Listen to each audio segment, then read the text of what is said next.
and welcome to the Doofcast, a film and TV podcast from Doof Media. My name is Scott Daly, and I am your host. And I'm Batman. Jesus Christ. How do you feel about vengeance, Matt-man? I'm for it. This week on the show, we are taking a look at and I think this count is correct, the 7,532nd Batman film. We're going to be talking all about Matt Reeves' newest film, The Batman.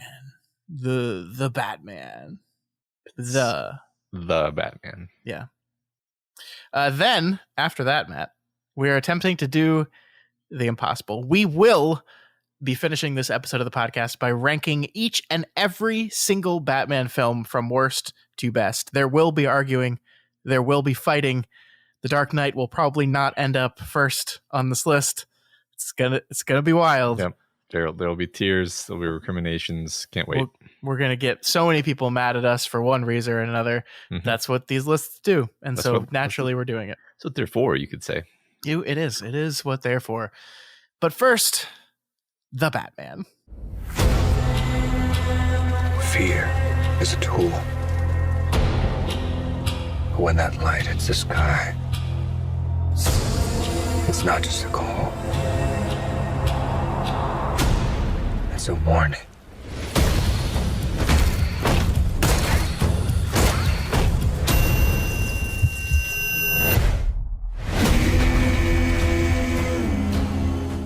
Matt, what is The Batman all about?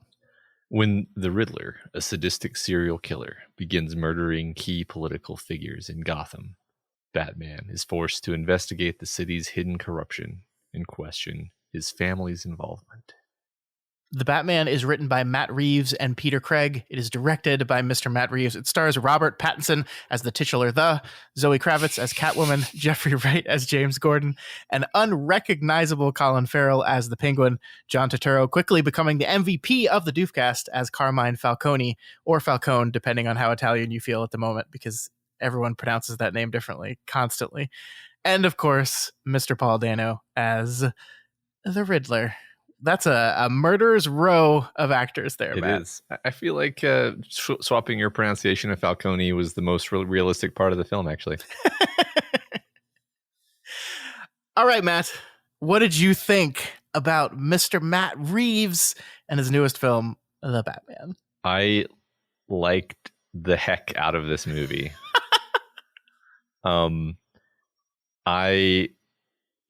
You think you're too old to really get caught up in a movie and to really, become a child again. And then you realize you're not. And that's nice. Yeah. I really didn't have any investment going into this movie. I was like, okay, they're doing an interesting thing. I was kind of mildly making fun of it. I was saying they were doing Hot Topic Batman. And then I saw it and I was like, okay, they really made this movie for me specifically. I think maybe I like this movie more than you, and that's okay. But I liked it a heck of a lot. So that's my take going into this. How about you? Yeah, I think you did like this more than me. But I say that with the total acknowledgement that I really enjoyed this movie. I think there's a whole lot to love here. I am like you. I think if you go back and listen to the Doof archives, you will see us talking about the first trailer that appeared right around the time that this movie came out. And I was kind of cold on that trailer. I sold this movie short because from the way it looked like we were just kind of doing the Nolan thing again. The hyper realism, the dark grittiness. It felt like we were doing Nolan Redux. It was like, okay, we tried to do a different thing with Snyder stuff. It didn't work. So let's go back to what everyone loved with Christopher Nolan. That is not what this movie is. And it's not to say this movie isn't dark. It is. I think frankly, it's darker than the Nolan films. Yeah. It's not to say that this movie doesn't strive for a certain level of realism in this world that Batman exists in. It certainly does. But the things it's doing and the world that Matt Reeves has created here is so different from Nolan's world. I really liked all the ways in which it was different. There are a few quibbles I have with this movie that I think we'll get into over the course of this conversation. I think, like a lot of noir-esque detective series stories, there's moments in the detecting part where I'm just like, what? Just like, really? And then there's characters in the movie that, because it's this kind of weaving detective story, there's characters that basically have to serve to remind the audience what's going on. And I do think one of the things that I like least about this movie is that Colin Farrell's Penguin is kind of saddled with that a lot, where he just has to be the guy that kind of explained to the characters and to the audience that they got it wrong. And to summarize, like, you mean to tell me you thought that I did this, and this, and this? No, I didn't do those things, which is such a shame because I love Colin Farrell and I'm so interested in what he's doing here with the Penguin. But I think he's kind of wasted in this movie. But that aside, and those little quibbles aside that we can spend some more detail on in a bit, there's so many things that I love about this movie. I love what it's doing. I love Robert Pattinson. I love what I think the movie's trying to say. I think this movie is trying to say something. Mm-hmm. It's trying to not necessarily say something that's never been said before. This movie has a lot on its mind about the idea of vengeance, right? Yeah. And it's not like this is not a topic that storytelling hasn't gone down before, but the way it does it in this movie, I just find extremely fascinating. Yeah. Well, my feeling is that this was the literal only Batman movie that has dramatized that aspect of the character. Mm-hmm. Because this is a Bruce Wayne and a Batman who is just so full of rage all the time. Yeah. And basically he became Batman because it was an excuse for him to beat the shit out of criminals. Yep. And he I was going to say he loves doing it, except the thing is, he doesn't even get any joy out of it. He gets like maybe like a temporary satisfaction of his rage, but that doesn't actually make it go away. And that's where he starts out as a character. And so it's a much more sort of cynical and dark take on who this character starts out as the beginning. He never laughs a single time. I don't think he smiles a single time, for that matter. It's not because he's like it's like a boring and reserved performance. It's like it's he's like seething.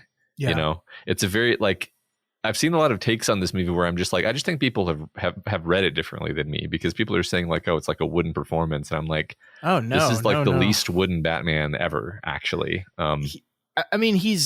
When he's in the Batman, like, this is what I think is so great about Pattinson's performance, is I think he's constantly projecting this control, this fierce control, but underneath it, I think you're right, he's boiling, and I think he continually lets it out in ways that he doesn't want to and doesn't mean to.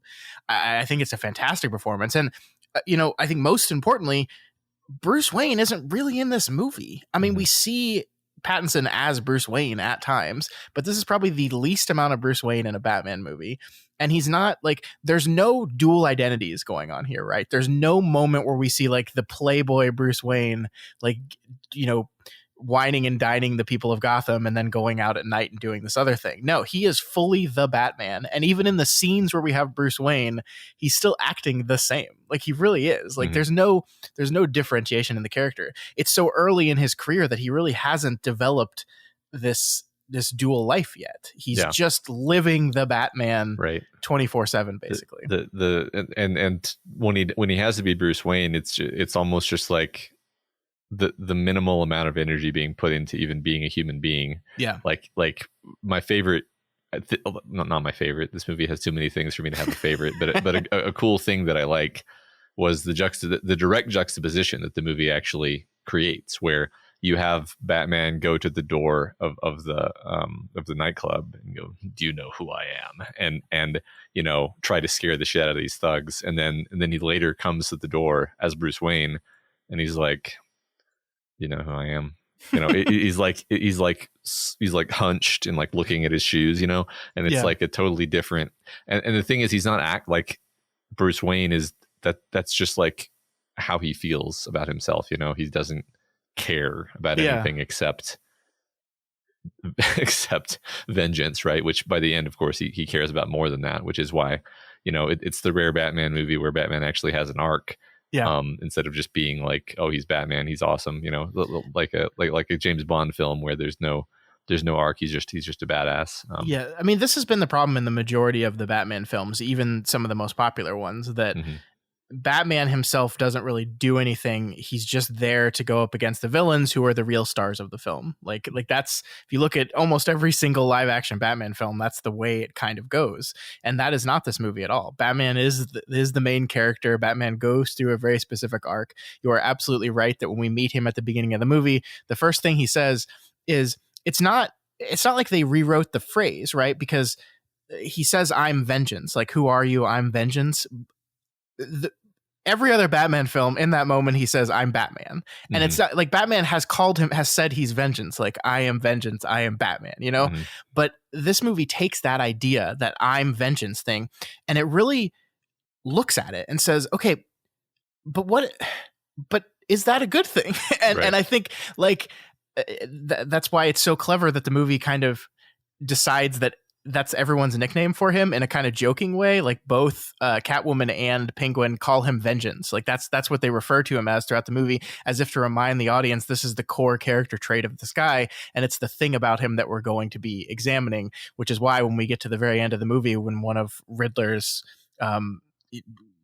knockoff asshole internet warriors like says that same line, that's that, like, you're primed for that to have the most amount of effect on the character and you, the audience, as possible. Like that's one of those gasp moments where you're like, I think it works on the audience so well. And as a person that appreciates stories, like I don't know about you, I saw it coming like a fraction of a second before it happened. Like when Gordon or whoever it was asked the guy who he was, I was like, oh my fucking God, he's going to say I'm vengeance. And I got so excited because like, that's just a perfectly constructed way to pay off the theme of the movie. It's fucking brilliant. Yeah. Now I did not see it coming, but I appreciated the moment.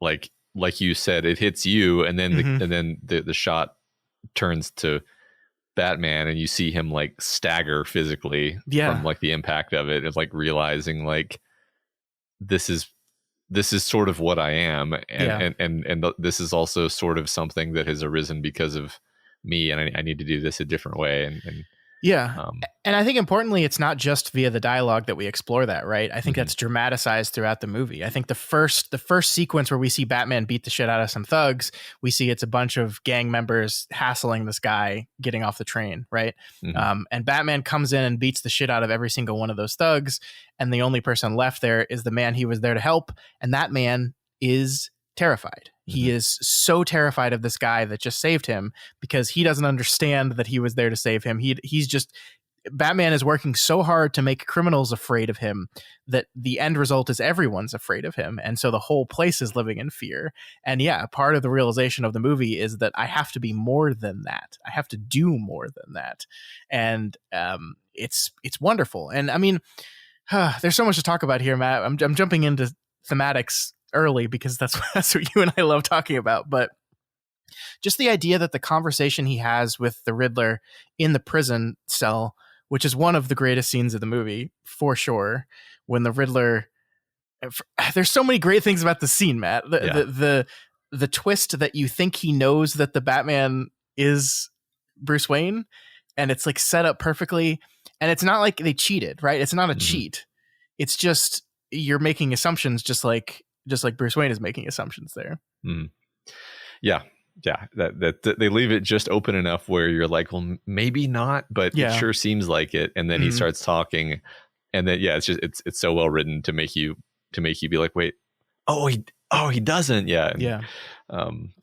But then, we have the moment where he's kind of raking Batman over the coals, or raking Bruce Wayne over the coals, rather, saying, this is a guy who lost everything just like me, but what helped him sleep at night is probably all that money helped him sleep at night. Like this idea that, and it's not like we're playing, compare our suffering. And I'm not saying the movie is directly saying that Paul Dano is right here, but I do think there's something to be said for the fact that Matt Reeves chose to move Bruce Wayne's living location in this movie to a skyscraper in the middle of Gotham. So this idea that he is quite literally looking down on the city, in his lofty peak of privilege, he's looking down on the city.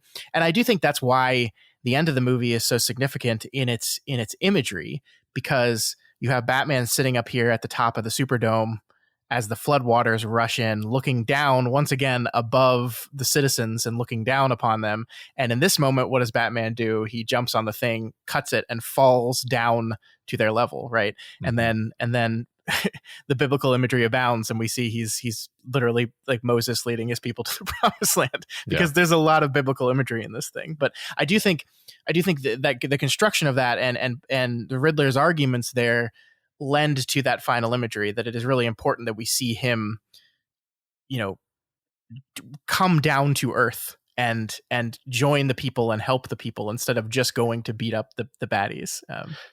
Well, yeah, absolutely. I mean, the same idea I think is present when the mayoral candidate is speaking to Bruce Wayne and is like, you could really be doing more to help the city. And I think in that moment, the typical viewer, which I'm lumping myself into this, is like, oh, this is this is mildly amusing because she doesn't realize that he's Batman, that he is doing things to help the city. Mm-hmm. But then like you kind of step back from the whole thematic arc of the movie, and it's like, well, is he, like, what has he accomplished? Has he actually driven the crime rate down? Has he, he didn't actually stop the Riddler from flooding the city. He just helped catch him. So in the end, the lesson is something like, there is indeed more that you could be doing. You could be you could be doing what you're doing more effectively. And that doesn't mean you have to stop being Batman. He's probably not going to stop being Batman, but he could definitely be a more effective Bruce Wayne and think more about what he can do with his position. Yeah. Well, I mean, the idea of a hero being a person that isn't there to beat up the baddies, but to encourage and save the goodies, right? That your primary focus should be helping people. And sometimes in order to help people, you have to beat up a guy hurting those people. But like his primary motivation there was beating up the people. Like at the very beginning, he beat up all those people that were assaulting that poor man walking home from the train. And then he just fucked out of there. Like that guy was just like roughed around by some gang members. Like he could probably use some emotional or physical support there, Bruce, but Batman's gone because he's not there to help that man. He's there to punish those criminals. Mm-hmm. And I mean, that is the lesson he learns here, that like, the symbol that he wants to create. I think it's a real, the movie is very transparent with this, because I think we have Pattinson's very grunge-like diary entries after the end of each day that kind of start off the movie, where he's talking to us, which from his, and the idea that the symbol, the bat symbol being in the sky, is a symbol that makes criminals fear, right? Like criminals see that and they're afraid. And what really needs to happen is that is a symbol that brings hope to the good people of Gotham, that encourages them and say like, there's someone out there watching over us, and to help us. And that's the arc of the movie. And that's the arc of Batman and what he takes. And I love that, because to your point, it wasn't working. What he was doing was not working. I think that's the genius of setting this in year 2. It's not really a Batman origin story. He's been around for a couple of years trying this thing, and it's not doing anything. Mm-hmm. And so not only is he angry and filled with this rage-fueled vengeance, he's also angry because it's not working. Yeah. He's frustrated and he doesn't understand. And I mean, it's just a great conception of a character. Yeah, I think maybe it's even a little bit meta, because there's always this sort of funny contradiction at the heart of the Batman mythos, which is like, he's been being Batman for, depending on, again, what story you're looking at, years or decades or whatever. And and yet the Joker has broken out of prison approximately 600 times. Mm-hmm. And it's like at a certain point, you'd think Bruce Wayne would be like, I'm going to donate a lot of money to Arkham Asylum and make sure this doesn't happen anymore. But like, it's just Gotham is always this shithole and is always going to be the shithole. Like that's kind of important to the Batman mythos. So it makes it kind of difficult to. It's like, what do you do with that when that's such an important part of the mythos? Mhm. And I think it all has to sit with the character specifically. This guy who just learns like, well, I'm miserable and I'm also not helping. So I'm going to both be less miserable and maybe help more by using my resources a little bit differently. And, Sure. and I think the older versions of Batman are more about not beating the hell out of the criminals, but like just catching them and rendering them to justice. So it becomes less about vengeance and more about justice. Yeah. I mean, I do like the angle this movie takes on Bruce Wayne's parents as well. I think the idea of Thomas Wayne setting up $1 billion like save the city fund, Mm-hmm. and us watching how almost immediately all the criminal elements of the system pounce on that money, and just it becomes the slush fund for every bad thing that exists in the city. Mm-hmm. I think that is on its own a rather clever commentary on the Twitter powered, hold your nose up at the Batman thing. Is like, if Bruce Wayne really wanted to help stop crime, he would just donate all his money to help people. And it's like, well, that's not, when the system is broken, just throwing money at it is not going to suddenly solve hunger and get and destroy crime, you know? And it's not even saying that like I think you're right that his existence is like, he's not going to eliminate crime in Gotham. Batman can't do that. That's not what he can do. He can inspire people, and he can make a small difference possibly, and stop, like, superheroes in general are always very reactive and not very proactive, right? Like, the vigilantism cannot fix a broken system. Mm-hmm. It can just stop a person from getting mugged, or a supervillain from blowing up a building, like it doesn't work that, like, you can't actually bring systemic change that way. You just can't. And I think part of that is this movie is him maybe realizing that on some level. That doesn't devalue what he's doing. Mm-hmm. It's just not going to, it's not a fix for the problem. But all that works. It just works so well as a script and a story, because Mm-hmm. the choice of the Riddler and this version of the Riddler as this guy, like the grievances of this particular version of the Riddler are so much more, broad and interesting than, well, any other version of the Riddler that I can think of. Are you just thinking of the Jim Carrey version? I'm also kind of thinking of like the cartoon version, which are Sure. those are like the only two that I'm really familiar. But like, that's kind of the funny thing, is like the Batman villains are usually, they have their own thing, but now they mainly just want to go rob a bank.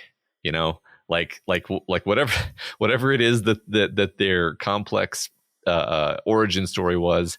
Now they just want money, and having it be like this particular kind of manifestation of the Riddler is he doesn't really want money at all. He's he wants revenge, right? I mean, he's a dark reflection of Batman himself, right? Exactly. He as that the Riddler clone says at the end, he's vengeance. Yeah. And the thing is, just like Batman, I think it's kind of justified anger. Like, this kid had terrible things happen to him, had a really rough life, like if there's any truth to the way Paul Dano describes what his life was like as a child, like, that's awful and terrible. And it's not that like his anger is unjustified, but he takes it. It's this really interesting, like, I mean, this is doing a lot of things, right? I think it's commenting on the radicalization of people that can happen via the internet, right? I mean, he's this very specific kind of 4chan warrior, right? Yeah.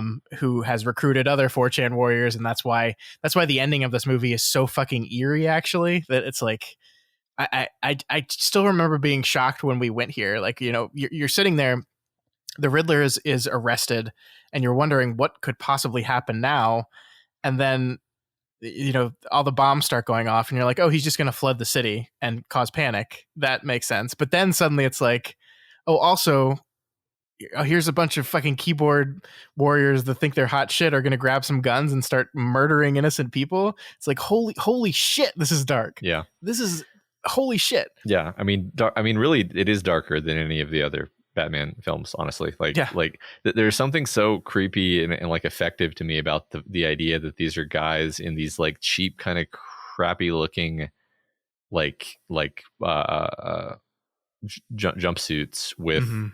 with hunting rifles. Like they don't even have, you know, an AR-15. They have like a deer rifle, and that's just such a, I don't know, that's so much more like viscerally upsetting to me, because it's like, oh, that's like real, you know, it's not a movie. It's Mhm. like, yeah, that's the kind of gun that kind of person would be able to get their hands on quickly. Sure. That makes sense, you know. And yeah, I agree. It's funny how many, I've seen a lot of people saying that the Riddler is like Jigsaw, which is funny to me, because I'm like, no, it's like Seven. It's Yeah, not, it's clearly like Seven, not like I think the reason for that is just the bomb traps. Like it's literally just because he put a neck explosion on someone's head. That's really it. I guess you're right, but Seven is such a better comparison. Like I feel pretty confident in saying that somebody during the production had some stills from Seven up, because of the rain and the darkness. Yeah, 100%. It's raining the entire time. Yeah. I think this movie is a fascinating combination of like 40s noir, 70s dark gritty character study, and like 90s serial killer Seven-esque stuff. I absolutely think Reeves was borrowing heavily from each one of these things when he was crafting this world. Yeah. 100%. I think that's why I love it so much, is it's a pastiche of a whole bunch of things that I love. Yeah.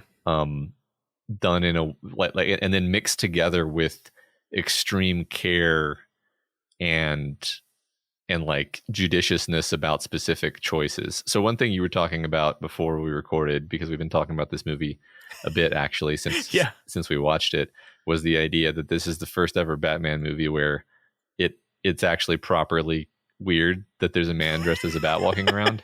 Yeah, this is what really bothers me about like the Nolan films, for example. That like Nolan went out of his way to make sure we understand that this is existing in like a real world, right? There are no superpowers here. There's no comic booky shit. It's just a real world with real people in it. And oh, this man dresses as a giant bat. And the movie never like reckons with the fact that it's absurd that there's a man dressed as a bat. It's absurd. And I think this movie does it. I think absolutely that scene at the very beginning where Batman joins the police force in investigating the crime scene, and they're like looking at clues and trying to understand what happened to this murder, and there's just fucking Robert Pattinson standing there in his fucking Kevlar armor and bat hat on. It's just absurd. And everyone's like, this is weird. Yeah. Yeah, this is weird. Why are we putting up with this? Yeah. Like, this guy's obviously insane. Like there's just nothing about this makes sense. And Gordon is always I mean that's the performance and the dynamic between Gordon and Batman is just one of the core things that makes the movie work so well. And just him constantly like making excuses for Batman being there is it's like, delightful. It's delightful, and it's also like important, right? Because it's like if it wasn't there, that would just really just make you feel like, okay, this is not reality, right? This is not something I should, you know, be thinking about as it's hard to talk about, because like, of course it's not reality. He jumps off a building in a wingsuit and he has a but like, it's like, okay, but like if this were real, this is how this would go, I think. is what I mean. Well, I mean, that's the fascinating thing, is like Batman has always been the guy with all the gadgets, right? But like, I don't know, even the pains the Nolan films go to show how Batman created his, like the gliding fabric was special and all these things, like it's still otherworldly in some ways. And this really feels like, oh, this was just some dude who has a lot of money and his butler just like making some shit, right? Yeah. Like the idea that no, his cape doesn't turn into a glider and he glides safely down. It's just a fucking wingsuit, which is one of the most dangerous things you can do in the world. And he wipes out hard the first time he tries to use it. Yeah, no, it's great. And all of the gadgets, first of all, I appreciate that they did it in the first place because it's just fun. But then all the gadgets feel like things that he included in his suit like as he encountered different problems over time, Yeah. and was like, oh man, it would have been really helpful if I'd had a, you know, grappling gun, or it Yeah. would have been really helpful if I just had like a big Bowie knife. And then he turns his bat symbol on his chest into a blade that he can use.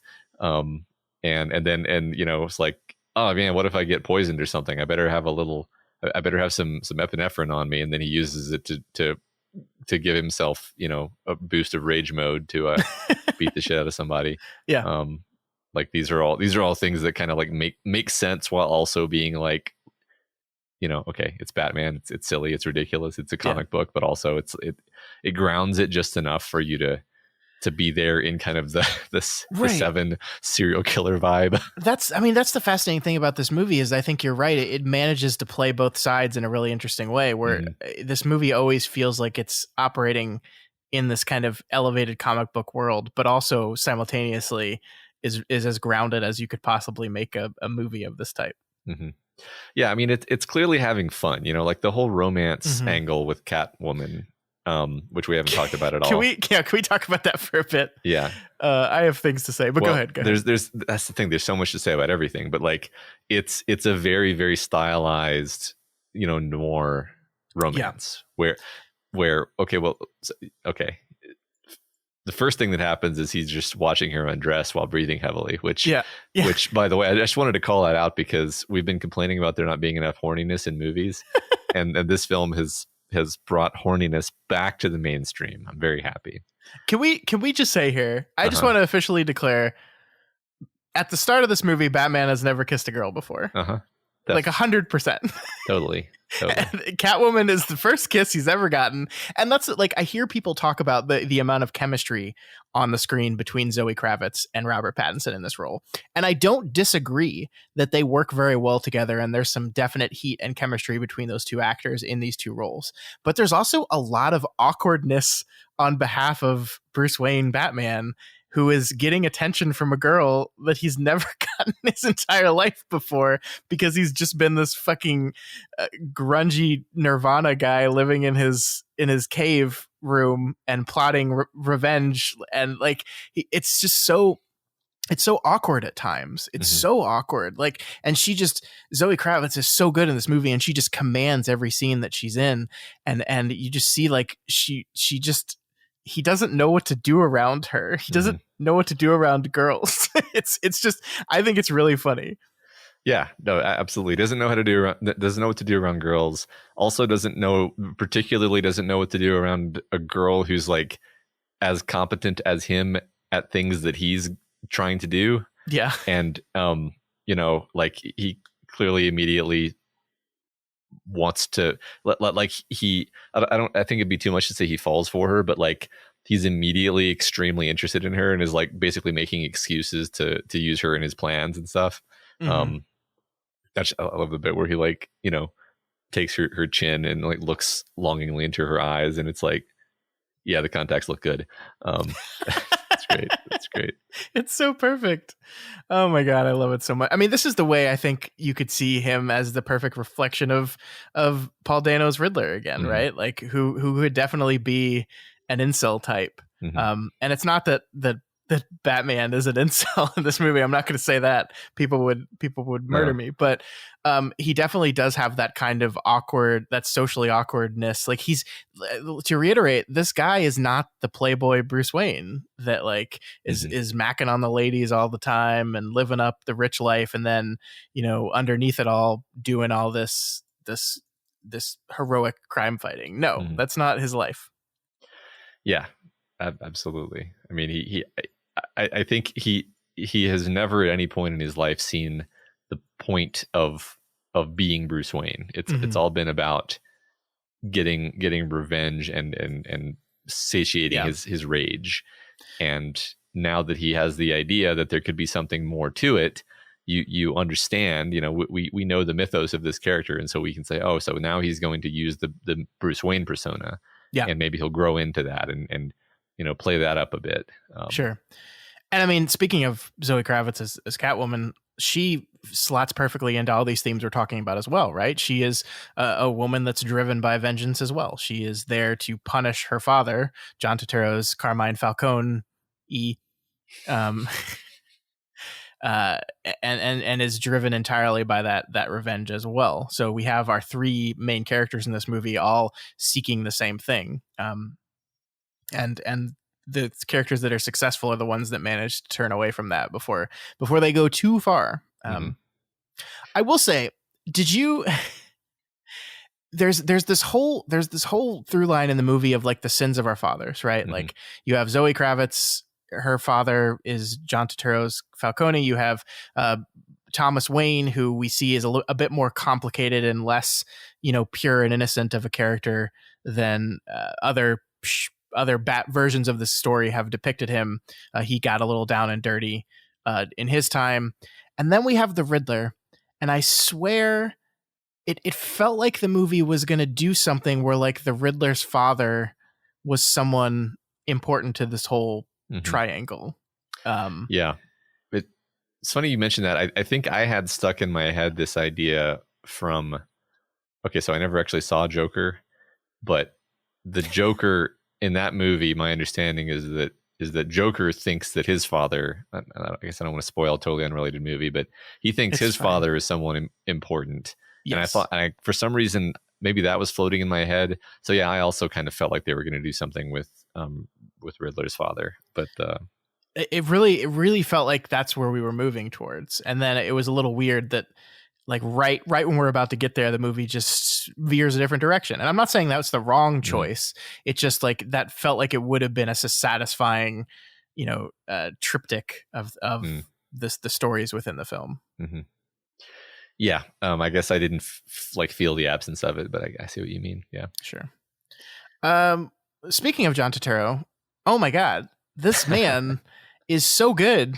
Uh-huh. He's so good, and he's having such a good time in this movie. Yeah, like playing up Falcone. He's delightful. I love him. I love how wonderfully terrible he is in every single one of these scenes. Yeah, no, he's sleazy. But then he can kind of move into being charming and seem authentic when he needs to for the scene. And then the scene where he's talking to Bruce Wayne about what his father was responsible for and what his father did is wonderful. Yeah. Yeah. I mean, what's funny is that I believed him, even though like even within the frame of the movie, you should be skeptical of him. It's funny. What do you think about that? I find it weird that within the span of like 10 minutes, maybe less, the movie goes from your father had someone killed to psych, no, he didn't. Falcone. Like, I feel like the movie wanted to gesture towards, oh, Thomas Wayne is an imperfect human who did bad stuff too. Actually, Thomas Wayne had no involvement in that. He didn't do it. He went to Falcone for desperation, and Falcone acted independently. Like I feel like it gave Thomas Wayne an out that I didn't want the movie to give him. Yeah, I feel like at that point in time, things are so sort of narratively and dramatically and thematically complex that I think there was a danger of the whole house of cards falling down. They just had to kind of simplify things. But sure. But I agree with you that if you take it at face value, he told a mobster to silence a journalist. right. Like so he doesn't. I believe that he didn't want the journalist dead, but he totally has some culpability, and he totally did a bad thing. I feel like we're meant to take Alfred by his word here and just stop feeling angry about what the choices Thomas Wayne made in that moment. And just like Alfred's there to give us an out and say, okay, we need to move on to the next phase of the movie. So stop worrying about was Thomas Wayne actually a bad guy or not? But you're right. I mean, you don't get plausible deniability in that instance, right? If you go to a mobster and ask for help with removing someone and then they kill the person, you don't get to go, well, I didn't tell you to do that, Carmine. Right. You don't get to do that. I think we should feel like, hey, Thomas Wayne, that was a pretty shitty thing to do, and I understand your motivation for it might have been pure, but like that's not good. Yeah. I mean, I think, I think the reason for your feeling that way is something like, okay, we were going to put Thomas Wayne in the same bucket as all of these other crooks and utterly corrupt monsters who Yeah. just have basically just been parasitizing the city and really, in a very real sense, responsible for its horrible state. Then we learned, no, he doesn't belong in the same bucket as those guys. He was a flawed human being. He wasn't as perfect as what Bruce Wayne wanted him to be and imagined him to be. But that doesn't mean that he belongs in the same category as these other people. Sure. And I think that's true and that's fair because and by the same token, like the Riddler is going after these men who he thinks have ruined the city and made his life miserable. And he's going, and like that's what makes him kind of an interesting villain, is that in his own mind he's a hero. He's going after people who Batman would be going after if he knew about them, except Riddler was killing them, whereas Batman would just arrest them. Sure. But the thing is, Riddler is not being selective. He's just anybody who's in any way involved in making his life miserable. So Thomas Wayne, all he did was he set up the charitable fund. That's not a crime. Bruce Wayne certainly didn't commit any crime other than just being rich. So I think that's where, any kind of sympathy you might have for the Riddler's quest there falls apart when he starts saying like, well, I can't punish Thomas Wayne for what he did. So guess who gets it instead?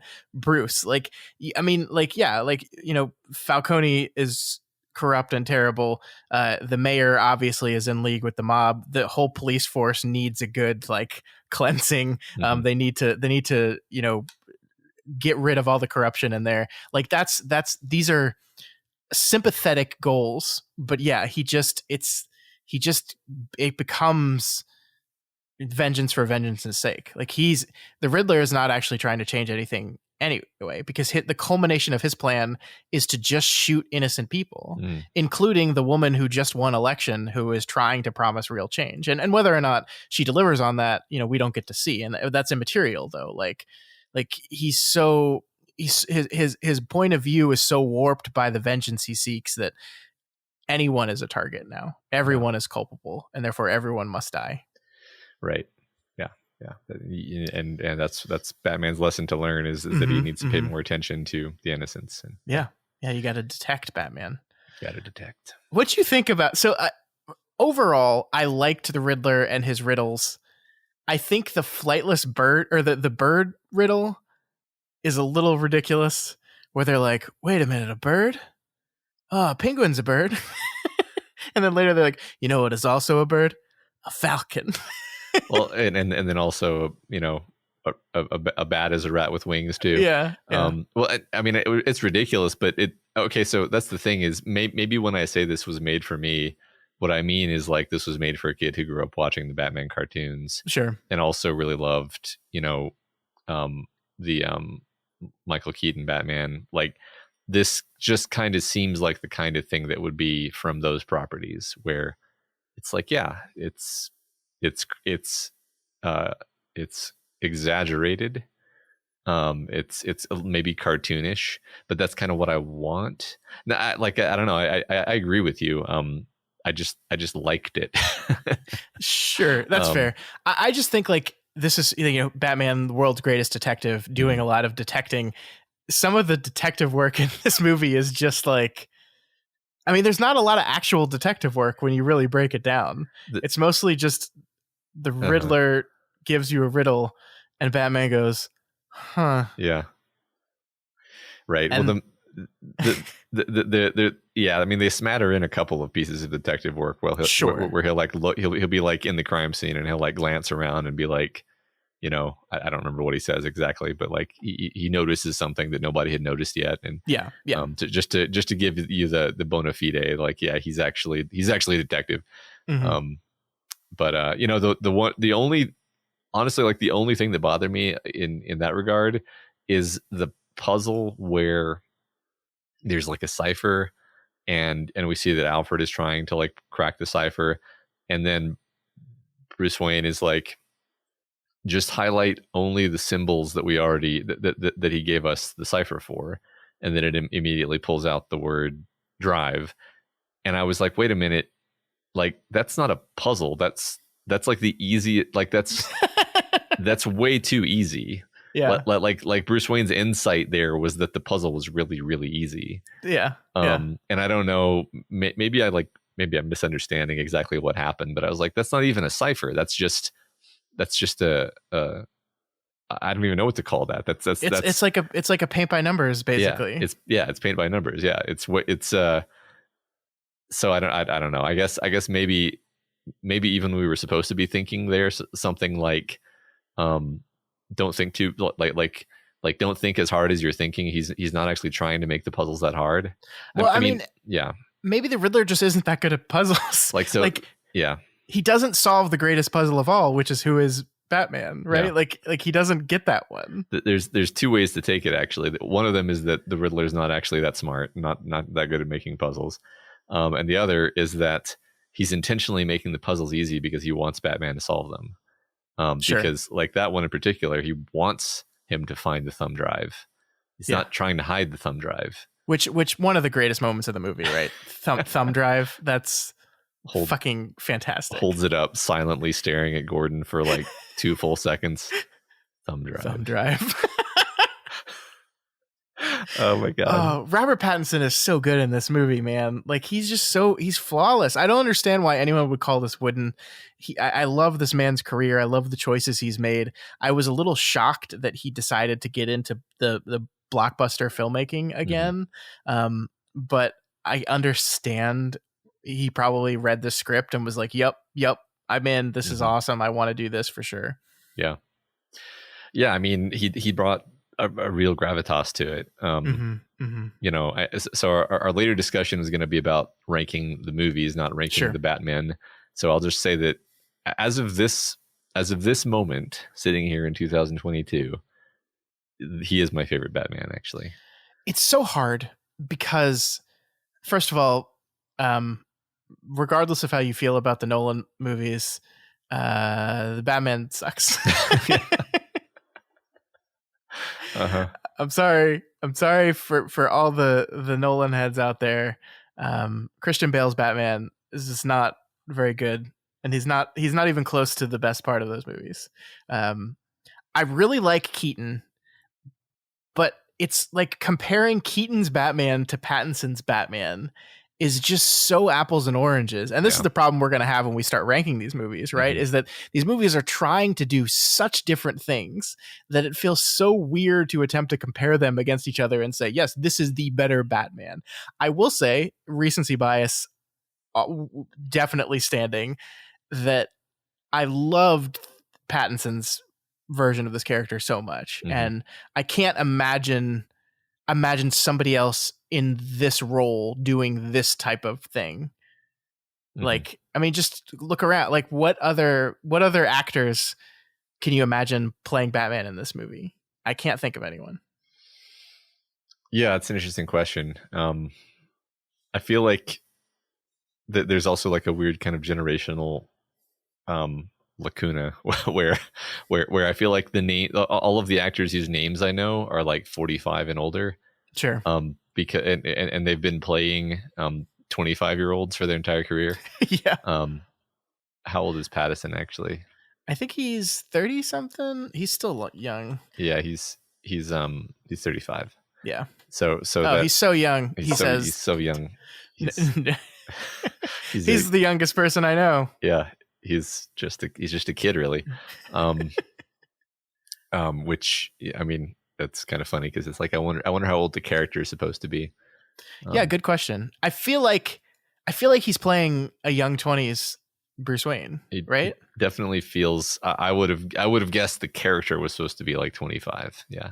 Do you know he's 6'1"? I never saw Robert Pattinson and said he's a tall man, but he's 6'1". I didn't know that. Yeah, I mean, he seems lanky, and one thing I did notice in just the scenes where he's around the cops is like, okay, he's 6'1", he's wearing pretty big boots. It's not that the boots are giving him that much of a boost, but like he does like believably sort of tower over these people, and it's in a way that feels organic and not like, I don't know, like so many of the other movies where it's like, this guy's a big superhero, so we're going to shoot him in a way where he towers. It's like, no, he just does tower. That's just how tall he is. We're not shooting in any particular way. Not that 6'1" is towering per se, but just like, you know what I mean? He's an imposing presence. He sells the idea that this would be a physically imposing person to be around, is what I'm trying to say. No, I think you're right there. That's right, because I remember feeling like he was tall, but just assuming he's like a lot of other men in Hollywood who's actually only like 5'9", 5'10". But no, yeah, he's still, let's just be clear here, he's still an inch shorter than I am. But, yeah, I could take him. I could take him. Everybody should know that Scott is very tall. Everybody remember that.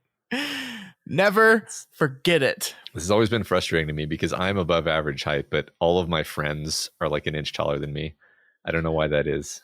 I think like I don't know a lot of people taller than me because like I don't hang out with basketball players, but like I do have a couple friends that are like an inch or two taller than me, and it's always so weird because it's like I'm just sitting there talking to them and I'm like, "Hey, you're bigger than what?" Yeah, I'm doing a weird thing with my neck. It's what's going on here? I'm looking up. That's yeah. It's uncomfortable. I don't like it. Yeah. Okay. Anything else you want to say about this movie? Oh, I have something I want to say. Okay. The score to this movie is incredible. Yes. This is Michael Giacchino, who, as you might know, Matt, from doing the score to one of the greatest television shows of all time, that is Lost. And I mean, regardless of what you think of that show, it's a great score. Regardless of what wrong thoughts you have about that show, the score of Lost was incredible. And I think Giacchino knows how to accentuate the sad moments, the profound moments, and the cool moments. It's just, it's a great score. It's an absolutely great score. Yeah, I agree. I've actually been listening to it. Me too. Quite often. I like it quite a lot. And I said this to you before we started recording, but one fun fact about Giacchino, for those out there that don't know, he's a dork. And every single one of the scores he does, just go read the names of the titles of the songs. Yeah. It's hilarious. He does a pun in every single one. Like here's some from the Batman soundtrack. Can't Fight City Halloween. Mayoral Ducting. It's Raining Vengeance. Don't Be Voyeur with Me. Funeral and Far Between. Collar ID, spelled Collar. Oh my god. Highway to the Anger Zone. That's great. Meow and You and Everyone We Know. The Imperfect Murder. It's just ridiculous. You're out of control, but it's delightful. Yeah. And the score is wonderful. It's great. It's a great theme. The very, very simple theme, but just I really like it. People have been saying that it's similar to the Imperial March from Star Wars, and by people, I mean me. And it's not that, like, obviously it's a very different song, but there is one section of the main theme that is like the dun dun dun, and then I think like you're gonna do the dun dun dun. Like I think it's about to happen, and like I remember watching the movie and just waiting for like the drop of that, and it bugged me. I mean, I don't blame the movie for that. That's totally a me being insane thing, but that's funny. Yeah, I mean it's in the same, sort of. I don't want to say it's in the same key because I have no idea if that's true, but it's doing the same sort of minor key. Yeah. It is almost a march. Yeah. Like the Imperial March, that's the name of the Darth Vader song. But it's, I don't know, that's just one of the leitmotifs really. It's dum dum dum. Yeah. The last thing I want to say, because the nice thing about a podcast is it's your space to clap back at all the people being wrong. Is like, I've just heard people saying like the movie's so dark, and there's all these jokes about the movie being so dark visually. And to me, I'm like, okay, do you think 7 is dark? And it's like, okay, like in some objective sense, there are like fewer photons hitting the screen than in your average, I don't know, Marvel movie, let's say. But it's actually perfectly lit for what it's doing. Like you're never like, what's going on? You're always like, okay, that, that's where the characters are, that I'm seeing the details I need to be seeing. I'm seeing the level of contrast that I need to bring out the right details. You know, if it's atmospheric, if there's a bright street light that's kind of washing things out, then that's intentional. That's not them not knowing how to do lighting in a film. Like, so my take is like, I almost can't take people seriously on this, because I'm like, obviously everything they're doing with the lighting is intentional and it works really well for creating atmosphere. And if you're complaining that you can't see what's going on, I don't know, maybe your theater honestly needs to replace the bulb or something, because I had no problem with any of that. Yeah, I mean, that's the problem when we start talking about this kind of stuff, right? Is that theaters suck now, and nobody projects the film in the best possible way. So yeah, theater bulbs are very expensive. Theaters are supposed to change out those bulbs on a regular basis. Sometimes they don't want to because they're expensive, and so they don't. I agree with you. This movie was shot. The DP of this movie was Greg Fraser, who you might know from another movie that came out last year called Dune, which is one of the most beautifully shot movies ever put to film. And he shoots the shit out of this movie as well. He really does. The cinematography is great. The use of color, the use of light. This is a movie that, you know, obviously it's Batman. It takes place at night a lot, but I think there's a lot more day and sunset. Like, there's a lot of orange in this film, like the sun rising or the sun setting, and it uses that contrast beautifully. And you know, you have the orange of the sun, and then you have the orange of the fires. Like, I'm thinking of the big chase sequence with the penguin and how dramatic that the lighting increases the drama. Yeah. I think this is a wonderfully shot film, and I don't understand. And it's an easy Twitter punchline to do the. I think I've seen the one where like it shows every Batman from the 66 version through this one getting darker. There's this fun thing you can do on Twitter where you take the lightest scene of a movie and the darkest scene of another movie, and then you compare them together and go, "Whoa, what happened here?" Which is just right. Bullshit. Well, I mean, that's all kind of silly and dumb anyway, because I feel like the Michael Keaton Batman movies were visually darker than the Chris Nolan movies anyway. The Chris Nolan movies were actually often quite bright. So that's the way Nolan shoots his films. Yeah. He doesn't shoot in like this film. So it's dumb. It's a dumb argument. I agree with you. You blame your theater. If you could not see the film, something was wrong with your projection, because I had no problem seeing anything. Yeah. I guess I'm, one thing I think about is I'm like, man, I hope it looks as good on my TV as it looked in the theater. It's not going to. It's going to look good, but it's not going to look as good. Yeah, well, I'm sure that's true. I just mean I hope that it doesn't lose too much and then make me feel like, dang, it is actually too dark. But I don't think it will. I think it'll work, because the details you need to see are illuminated. It's just surrounded by darkness, So anyway, that was my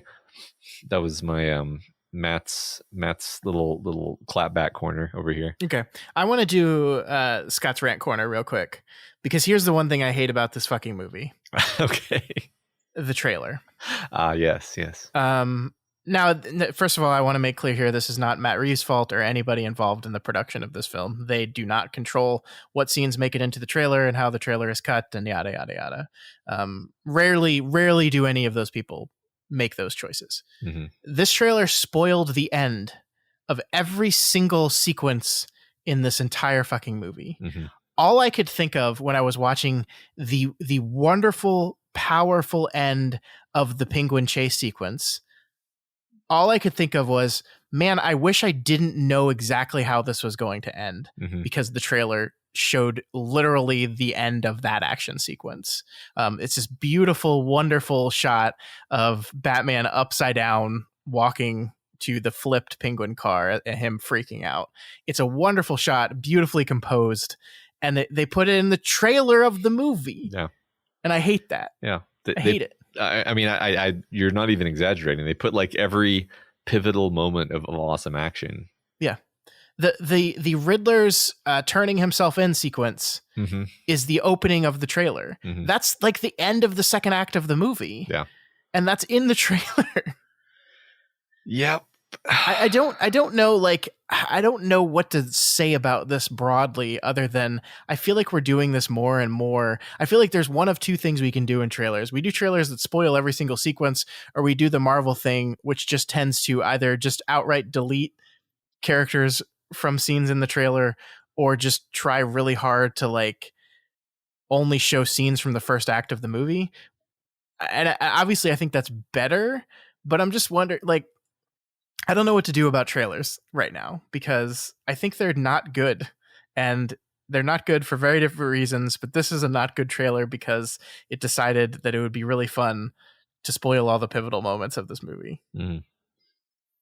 Yeah, I agree. It's I don't know. I don't know what else to do about it. I mean, I felt like maybe the first trailer that came out was okay, and then they did that thing where as the movie got closer to release, they released more and more spoilery trailers, and I don't really know why they. I mean, I sort of know why they do that, but I also don't, because it's like, okay, well, they're trying to entice more people, but it's like, yeah, but like, why do you think showing me more is going to entice me? I mean, maybe it does. I'm sure they've done the research. I don't know.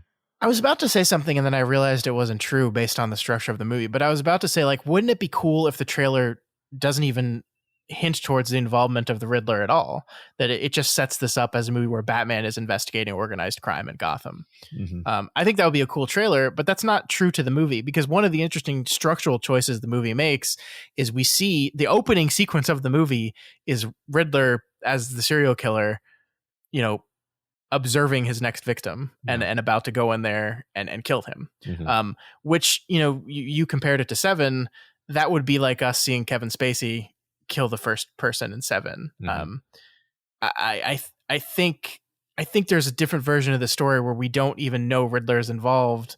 Well, I mean, that wouldn't work because all the riddles, but that's the problem working in stuff like this, is like the second you see a riddle, everyone watching the movie knows exactly who the villain is. So why even try to hide it? I think that's probably the structural decision they made. Yeah. Because why bother?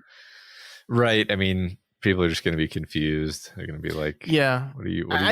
Like, I like this movie a whole bunch. I'm not saying like that was the wrong structural choice, but it moves it from being a detective / mystery story of the whodunit variety to a very different kind of detective mystery story that's more, we the audience know who done it, and we're just watching the detective try to figure it out. Well, that's true. Although I would say we know who done it, sort of. We know it was the Riddler, but we don't really know who the Riddler is. Sure. Like, because our conception, if you think it's the Jim Carrey Riddler, you're going to be very badly surprised. And also, like, I don't know, so I keep thinking about whether I'm going to let my kids watch this movie and or when I'm going to let my kids watch this movie. And like the main sticking point that I keep coming back to when I'm thinking about it is that first scene where the mayor's watching the TV, and then suddenly, lighting change, camera change, and we see the Riddler's been standing there silently. And then when he finally attacks the mayor, he has this like giddy, like creepy thing he's doing with like his voice and his breath. Yeah. Where he's like, I mean, he's basically like he's getting off on it. And it's super uncomfortable in a way that works fantastically on me as an adult. Not sure that my kids need to see that, if you know what I mean. Anyway, that's my, I don't know, I'm connecting a lot of things there, but I'm just expressing that, like, that's a really effective and disturbing scene that lets us know kind of who we're dealing with and how this is not your grandma's Batman film. I mean, because he really is a serial killer. Like this is like, we haven't actually had any other Batman villains that I can think of that were literally just serial killers. Yeah, you're right. I think there's something Batman the Animated Series about him as well, which the villains in that are often these people with these tragic backstories that have become these incredibly dark, broken people. And it's a version of that that's, put directly in the light of 2022 in a way that is deeply disturbing for sure. Yeah. All right. I think that's all I got on this thing. If you haven't seen it, why are you listening to this? Yeah, But also, Jesus. it's great. It's great. Go see it again if you have seen it. I want to see it again, Me but too. I mean, there's that involves babysitters, and I probably can't do that. Yeah, but luckily it's coming out on streaming pretty soon, actually. Yeah, very soon, actually. Yeah. Doof. All right, so that moves us on to the next bit of business here, Matt. We have set it upon ourselves to take the 14 Batman films and rank them all from worst to best. This is going to be difficult, Matt. It's going to be hard, but the one thing we have is I think it starts off pretty easy for us. Okay. So let me read the 14 films we have just so everyone is clear on what we're working with here. So the 14 films are the 1966 version of Batman, the 1989 Tim Burton Batman, then we have Batman Returns, Batman Mask of the Phantasm, that's the 93 animated version, Batman Forever, Batman and Robin, Batman Begins, The Dark Knight Rises, Batman v Superman, Dawn of Justice, the Lego Batman movie, Justice League, the Snyder Cut of Justice League, which we are considering a separate movie for the purposes of this list, and lastly, we have the most recent one, The Batman. So that's our 14 movies. All right, and I have not seen the 1966 one, and I have not seen the Mask of the Phantasm somehow. So Okay, so that's going to make this a little bit more difficult, but that's okay. That's okay. But where would you like to begin? Let's start with the bottom and just eliminate the obvious choice. The obvious choice for everyone is Batman and Robin, the second Joel Schumacher film that is just a damn mess. I want to say, though, there's parts of this movie I really like. I love Schumacher's version of Gotham. I love how out there and wild it is. I think he's making a campy version of Batman, and he's having fun with it, and it doesn't work, but it's weird, it's fun, and it's got Arnold Schwarzenegger making ice puns. Yeah, I mean, it's I look, I enjoyed it when I was a kid. Here's the thing. Okay, so I don't know what this has to do with our ranking necessarily, but like when I was a kid, I was 10 years old. I loved Batman Forever. It was great. It was my favorite thing. I was obsessed with Batman Forever. Mm-hmm. I was literally obsessed with Batman Forever. Like not using that word hyperbolically. And like that's a terrible movie. So Is it though? Well, like good question, Scott. I don't know. I haven't seen it in a long, long time. I think the point though is like I also liked Batman and Robin when I was a kid. If a 10-year-old really likes your movie, or an 11-year-old or 12-year-old or however I was when that movie came out, then like, can you really say that it was a failure? I don't think so. And plus, I think it was probably pretty successful when it came out. So. Yeah, it did all right. The question we have to ask ourselves right now before we put Batman and Robin at number 14 is there a movie worse than it? Like, is Batman versus Superman, Dawn of Justice, a movie I despise, worse than Batman and Robin? I don't think so. I think they're both very bad for different reasons. Yeah. Yeah. Like Batman versus Superman is like a really bad movie made by a visionary. And Batman and Robin is a campy mess made by a totally different kind of visionary. I'm confident we can just put those two at the bottom, though. Actually, yeah. Okay. I will say this, and this is going to be my last argument for Batman and Robin being dead last. It deserves dead last for taking George Clooney, one of the most beautiful and charismatic men that has ever existed on the face of this planet, and turning him into a black hole of nothingness that is just hands down the worst Batman that has ever existed. He's so bad as Batman. There's nothing to him. He's, talk about wooden. There's nothing to this performance. There's nothing to it. It's awful. So that's why Batman and Robin should be the worst Batman movie. That's fine by me. I think the who the Batman is actually counts. So yeah. What's funny is I think Ben Affleck is not lowest tier Batman. No. I think he's saddled with a bunch of very, very bad movies. Yeah. which aren't necessarily his fault. I think Ben Affleck as Batman is the best part of Batman versus Superman: Dawn of Justice, which I'm going to go ahead and put in our number 13 slot here. Sounds good. Yes. Which is a terrible movie. It's just the worst. It's but he's fairly good in it. Yeah. All right. We're gonna have to pick up the pace here, Scott. Yeah, this is gonna take too long. Where do we go from here? So my suggestion here is Justice League. Okay, so here's the problem. I have seen the 1966 Batman film. It has been a very long time since I have seen the 1966 Batman film, and I would never call it a bad film, but it goes back to our apples and oranges thing.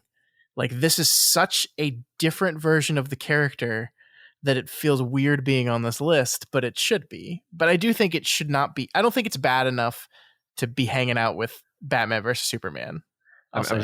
So I'll just defer to you on where to place it. But okay, and I agree. Like, it's in some sense ridiculous to try to do what we're doing here. But so I'll just say, like, let's just go with our next least favorite one, which I think would either be Justice League or The Dark Knight Rises for me. I think The Dark Knight Rises is a fundamentally broken film that doesn't work, but I think it's got to be better than Justice League. Justice League is barely a Batman movie and is also a terrible movie. So yeah, let's put Justice League and then let's put Dark Knight Rises. Okay, and then after that, we obviously have to put the Snyder Cut, which is just as bad as those other. Matt, so you're trying to rile me up, Matt. The Snyder Cut is a piece of shit. It's awful. It's awful. It's not. It's great in its way, at the thing that it's doing, which is being a shitty, fucking terrible movie that has nothing to say about anything and is just wankery for 4 fucking hours. Well, you're not thinking of it correctly. It's not. It's not a movie. It's a unique artifact that only could have existed at a particular point in time. You know, he's an innovator. Zack Snyder is an innovator. He's a creative genius. Okay, all joking aside, what has Zack Snyder innovated? I mean, it's very pretty. And I sure loved seeing those chips move in extremely slow motion. That's exactly what I'm talking about. It was great. Look, if I can find a worse movie on this list than Snyder Cut, then we'll put that one. So I think that honestly, Batman Forever worse? Okay, now this is see you've checkmated me into putting Batman Forever, because Batman Forever would be my probably next on the list of bad movies. But is it worse than the Snyder Cut? I think it is, actually. I mean, I don't think so. I like the Batman Forever is not a great movie. I think the reason you think fondly of Batman Forever is almost entirely on the shoulders of Jim Carrey, who is doing things with the Riddler that, like, I think it's important to say here that, like, a lot of people look at what Jim Carrey does with this character and what Jim Carrey does in general and see it as just like chaotic nonsense. The genius of Jim Carrey is it's not. It's very, very carefully controlled comedic everything. Like the way he moves his face is not him just like doing whatever with his face. It's him staring in a mirror for hours and practicing what his face looks like and making sure he gets into the maximal funny or weird or unsettling facial expression that he thinks the character needs. It is this deceptively complex thing, and it elevates an otherwise mostly forgettable movie.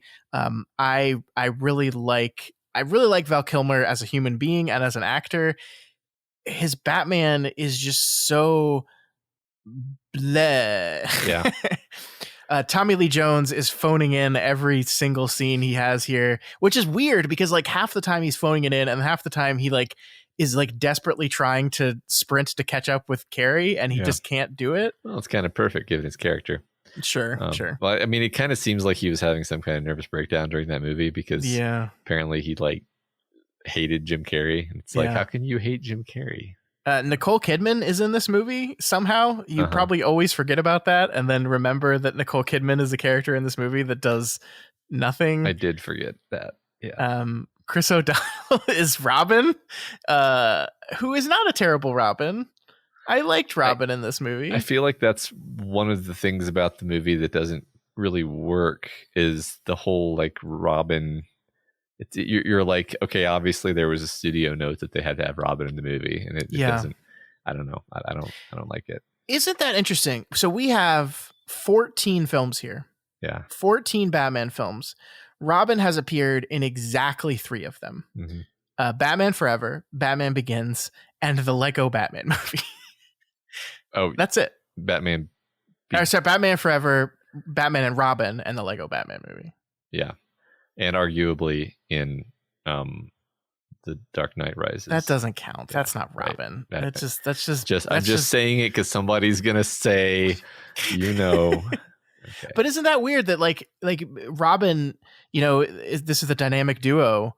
Or sorry, I think Batman 1966 also has Robin in it. My bad. But this is the dynamic duo, and modern Bat films of the live action variety have never really cracked how to do Robin. Yeah. I mean, I think there have been different Batman mythoses in different comic books, and a lot of the films have taken their cues from the more serious Batman comics, which are the ones that probably don't have so much Robin in them, I would guess. Yeah, but there's a lot of like fucking serious shit happens to Robin comics. Like That's do it. That's true. I mean, that's kind of what they tried to do in the Justice League movies. Is Robin's fucking dead. Yeah. He was murdered by the Joker. Well, that happened in the comics. I know, but like that's just so dark. Like that's just like so dark to me that it's funny. So anyway, it's definitely worse than the Snyder Cut, and I'm gonna keep stalling and wasting our time until you agree. I'm just gonna relent so we can move on. Thank you. But appreciate it. I do not agree with you. Okay. I don't think Batman Forever is a good movie. I think at least it has the decency to get out of our eyes after an hour and a half. Okay. So we're putting the Snyder Cut at number 9. We're putting the Snyder Cut at number 9, and that's fine. I'll not speak of it again. I will go ahead and say from here, let's just drop Batman 66 here at number 8. I think middle of the pack is fine for a movie that it has. I think the important thing about that movie is it has like all of our big villains. It has the Joker in it, it has the Riddler in it, it has Catwoman in it, and it has the Penguin in it. And a lot of the look and feel of those villains became what we imagined those villains to be going forward into all the other bad things. Like the Riddler was like a barely existing villain in the comics. He was like a D level that didn't show up very much, and when he did show up, he showed up for like an issue or two and was defeated and went away. And it's really the Batman television show and the 66 movie that like created a version of the Riddler that like worked for the first time, and it's kind of that version that spread into being more involved in the comics, and then eventually in Batman Forever, and then here we are in the Batman, and we have the Riddler. Yeah. Okay. Cool. That's cool to know. Yeah. All right, so we have 1, 2, 3, 4, 5, 6, 7 movies left. We have the 2 Tim Burton Batmans. We have the animated show Mask of the Phantasm. We have 2 Nolan films left. We have the Lego Batman, and we have Matt Reeves The Batman. So, Matt, what's next? What's next here? So I also don't know where I've heard people raving about Mask of the Phantasm. I don't really know where that implies it would fall. So to me, Mask of the Phantasm is a top 5er. Okay. And so I want to hold off on that for now because I'll make a pitch to you knowing that you haven't seen it when we get there. But okay. So I don't know if you are in agreement with me here. Batman Returns is like a fucking incredible movie. I think it's better than the original 89 Batman, but it feels so weird to put Jack Nicholson's Joker this far from the top of the list. So I'm kind of Okay. torn what to do here. Okay. So I don't think Batman Begins is better than. Oh, I forgot about Begins. Yeah, Okay, yeah. so- This feels like the perfect place for Batman Yeah, Begins. yeah, Yeah, yeah. I like this. Yeah. So number 7 will be Batman Begins, the first Nolan film. You know, a movie that's not bad. It's not bad. It's not. No, I like it quite a bit. I just you know, it's funny, especially now that I have the Reeves Batman in my brain. I'm like, no, I don't.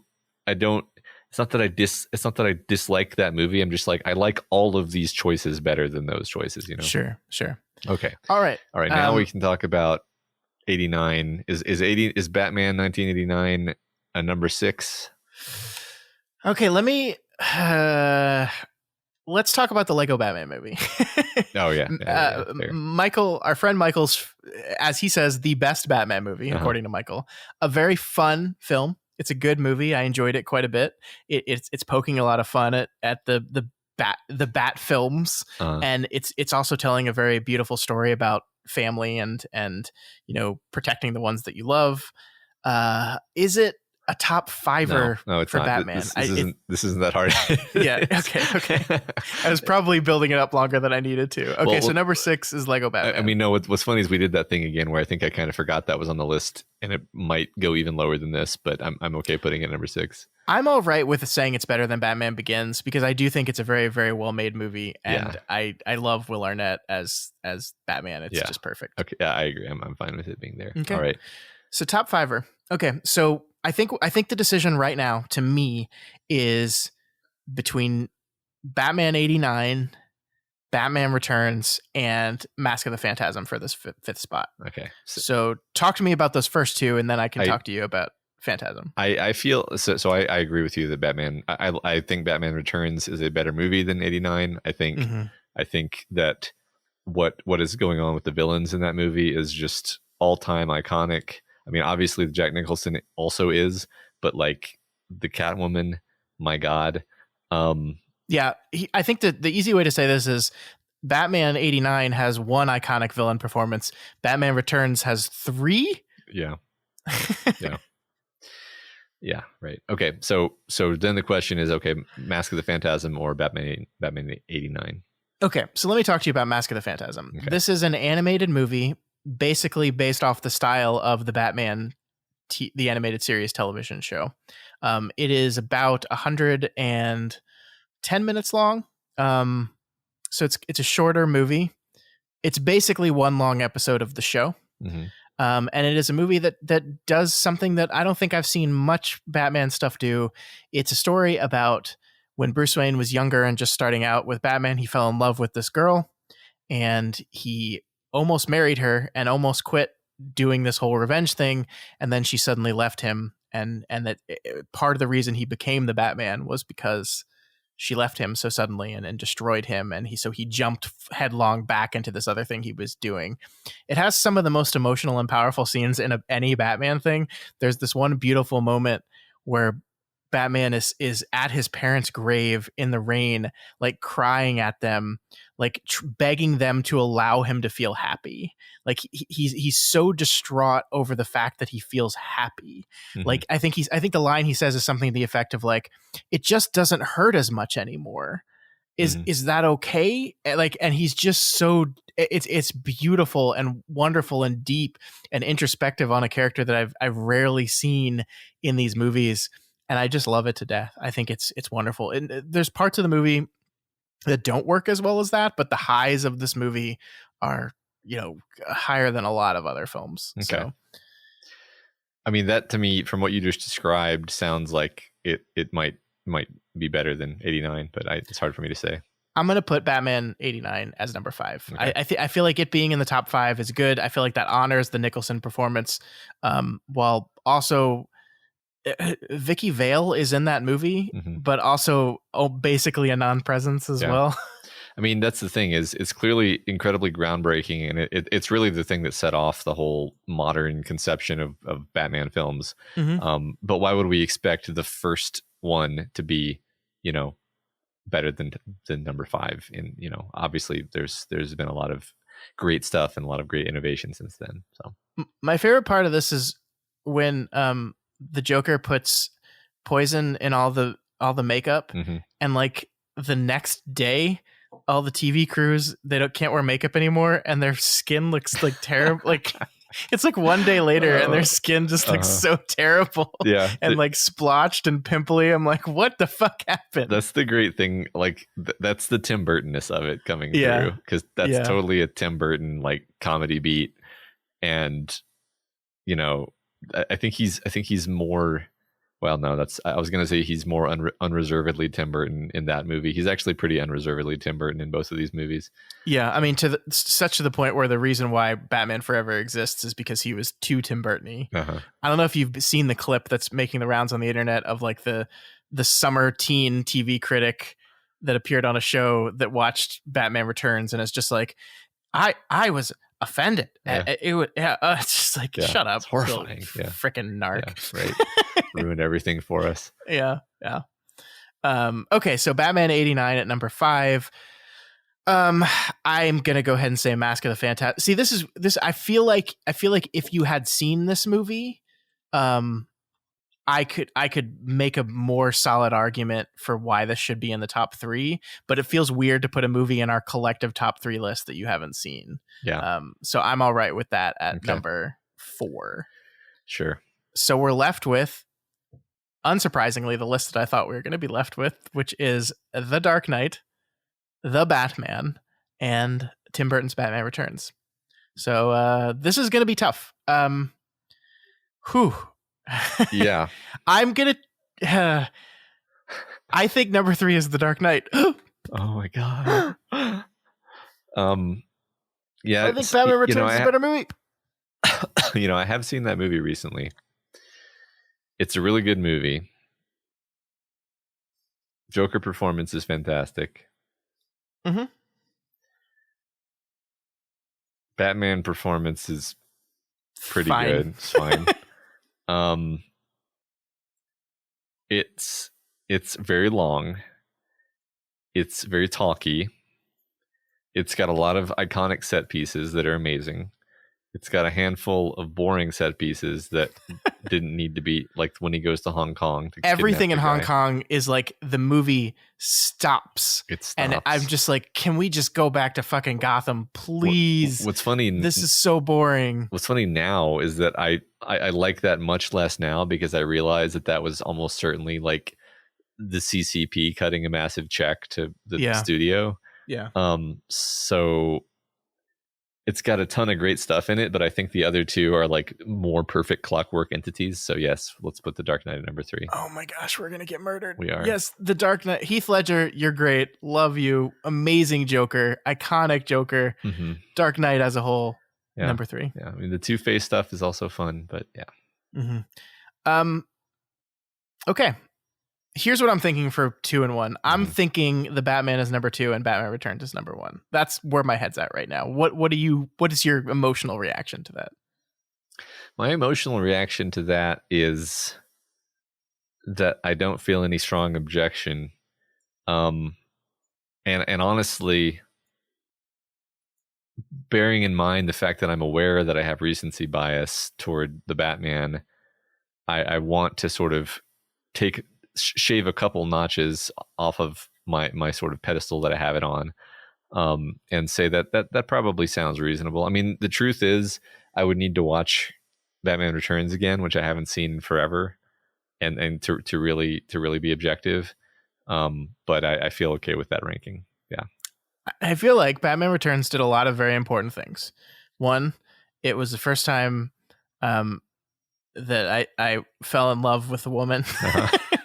I don't think I remember watching that movie and like not even understanding what was happening in my brain, but just finding Selena Kyle like incredibly alluring to a point where I don't think I could even put words on it yet. I was just too young. Yeah.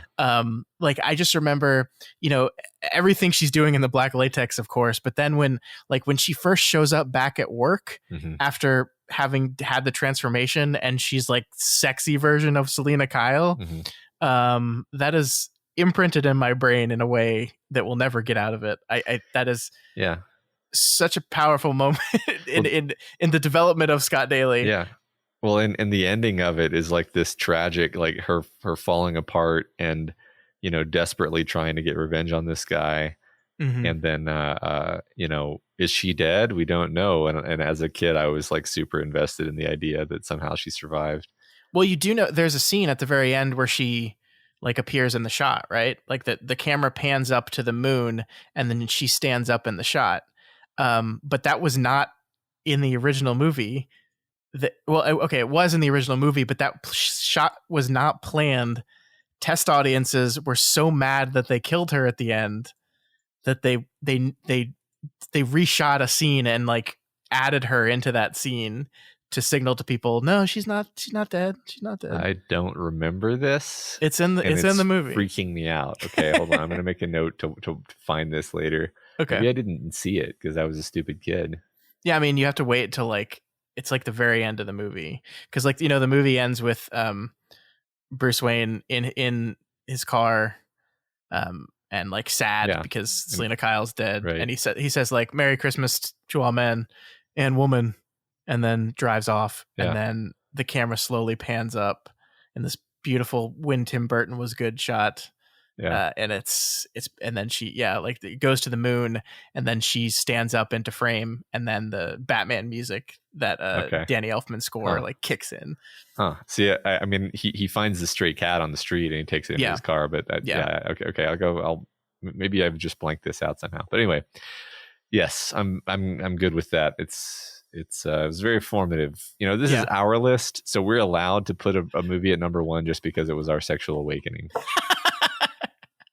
I also think like it's the thing is that yes, definitely sexual awakening for Scott. Also, like there's just so many images from this movie are burned into my brain. Mm-hmm. Everything Danny DeVito is doing with the penguin is seared into my brain because it's so fascinating and weird. I think if you look at like my obsession with weird body horror stuff, it might start here. Mm-hmm. Because his character is so disgusting and weird mm-hmm. that I was so fast, like him eating the fish mm-hmm. in the mayor part, just like weird things, like when he's making the list of all the firstborn children, and he's just like doing this grunting while he's turning through papers, and Batman is out in the Batmobile like watching him because he doesn't trust him, and okay, maybe this is just me.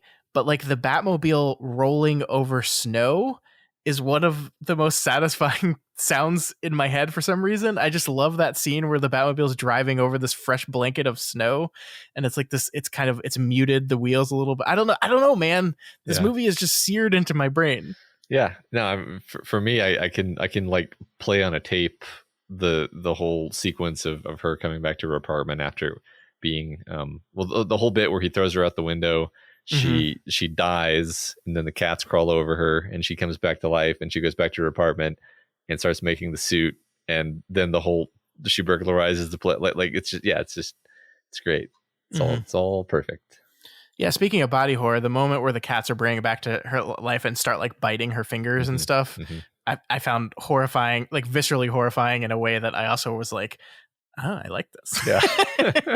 I think this is why I'm so fucked up. Thanks. Yeah. That fucking narc kid was right. This movie fucked me up and I didn't even know it. Yeah. And so many women out there were sexually awakened by a man with scissor hands. So so on the whole, I think Tim Burton has just done a lot to the sexuality of our whole generation, honestly. There you go.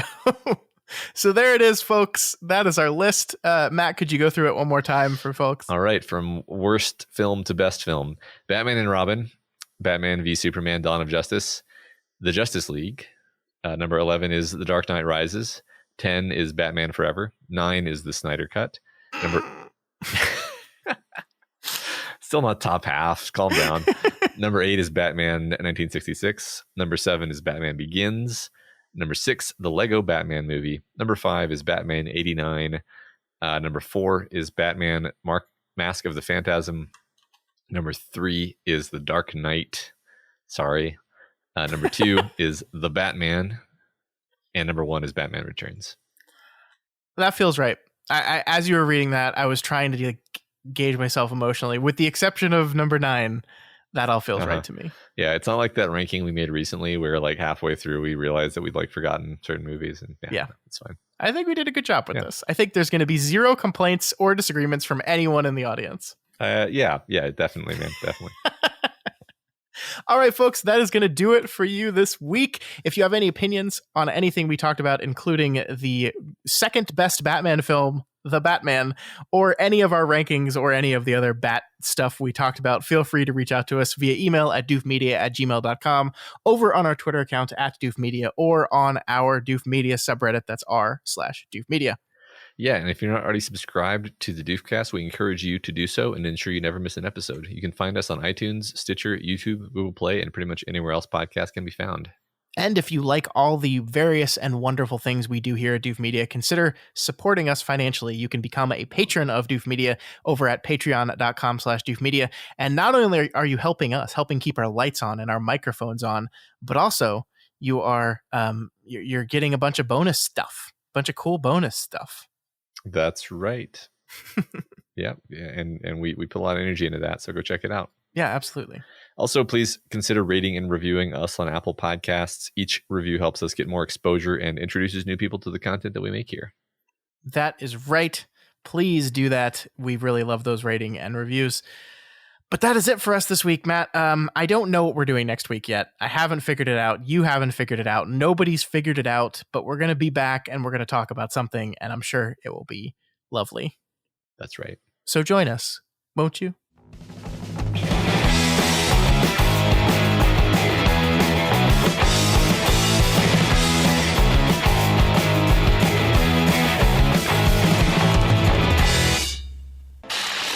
My name is Doof, and you'll do what I say. My name is Doof, and you'll do what I say.